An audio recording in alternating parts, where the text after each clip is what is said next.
Hello, hello tout le monde, bonjour et bienvenue dans cette nouvelle vidéo. Donc aujourd'hui on parle gynécologie parce que c'est quand même le truc qui me fait kiffer et qui me passionne.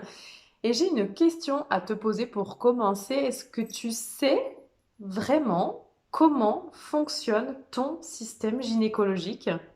Parce que, bon, en réalité, aujourd'hui, on considère dans la plupart des cas, la plupart des thérapeutes, le système gynécologique comme un ensemble d'organes. Donc ça, c'est acté pour tout le monde.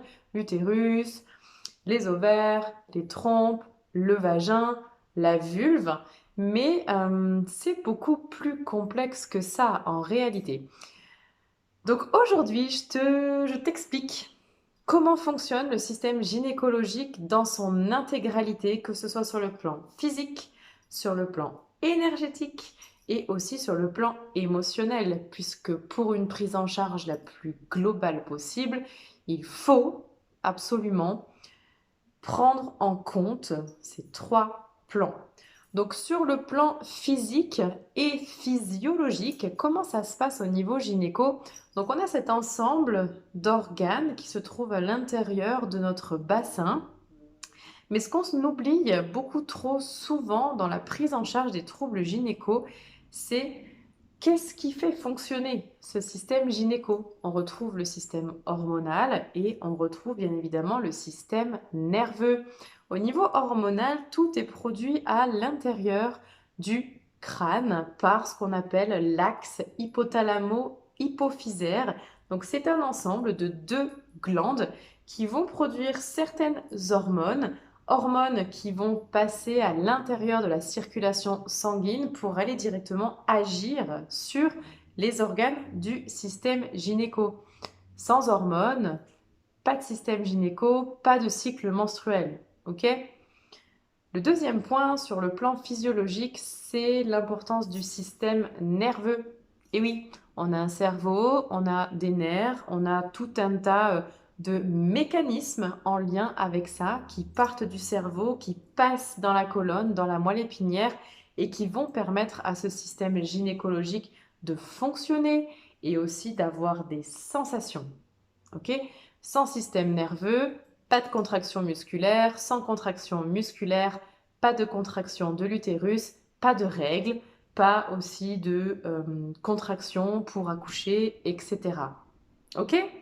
Sur le plan physiologique, importance aussi le cadre dans lequel se trouve le système gynéco, donc tout notre bassin, tous les muscles, toutes les articulations, euh, tous les ligaments aussi, et quelque chose qu'on oublie très très fréquemment, notre périnée.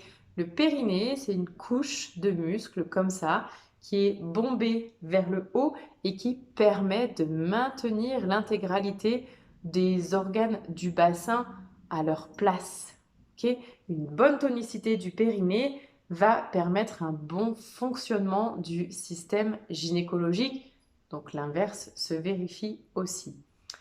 Je récapitule. Pour le plan physique, physiologique, évidemment qu'il faut prendre en compte les organes du système gynéco, vérifier que tout est souple, que tout est mobile, que tout est libre dans le bassin.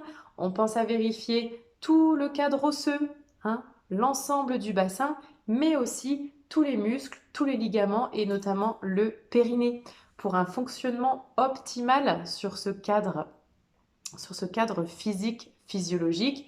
Bien évidemment, on va vérifier qu'au niveau du crâne, il n'y a pas trop de tensions qui peuvent venir faire dysfonctionner les glandes qui produisent les hormones. On va bien sûr vérifier l'état du cerveau, l'état de la moelle épinière, l'état des méninges pour que tout ce qui se crée là-haut puisse aller interagir avec tout ce qu'il y a en bas. Un point important aussi dont je n'ai pas parlé, la circulation sanguine. Parce qu'en vrai, si tes artères, elles sont pas mobiles, si le sang ne circule pas de façon fluide à l'intérieur de toi, et ben toutes les hormones et tous les influx nerveux, etc., qui sont créés au niveau du crâne, ben, ils ne peuvent pas aller jusqu'à ton système gynéco. Donc là, tu vois, tu commences à prendre un peu conscience de tout ce qui se passe réellement pour que ton système gynécologique fonctionne normalement, c'est-à-dire sans faire mal, avec un cycle menstruel régulier et sans trouble quelconque. Ok? Si un de ces mécanismes, si si une de ces parties vient à dysfonctionner, bah tu l'auras compris, tout dysfonctionne. Ok? Donc, very, very important, j'attire ton attention là-dessus, la prise en charge du système gynécologique et donc d'un trouble gynécologique, c'est pas uniquement aller vérifier qu'au niveau de l'utérus c'est joli, c'est pas uniquement vérifier que dans le vagin il n'y a pas de cellules cheloues. Non, c'est beaucoup plus large, c'est beaucoup plus vaste que ça. Alors, je te remercie pour ton écoute. Surtout, reste connecté puisque, comme je te l'ai dit, il y a 3 plans à prendre en considération dans la prise en charge du système gynécologique. Aujourd'hui, on a fait le corps et la physiologie. Dans une prochaine vidéo, je t'explique et je te montre l'importance du plan énergétique à travers les chakras.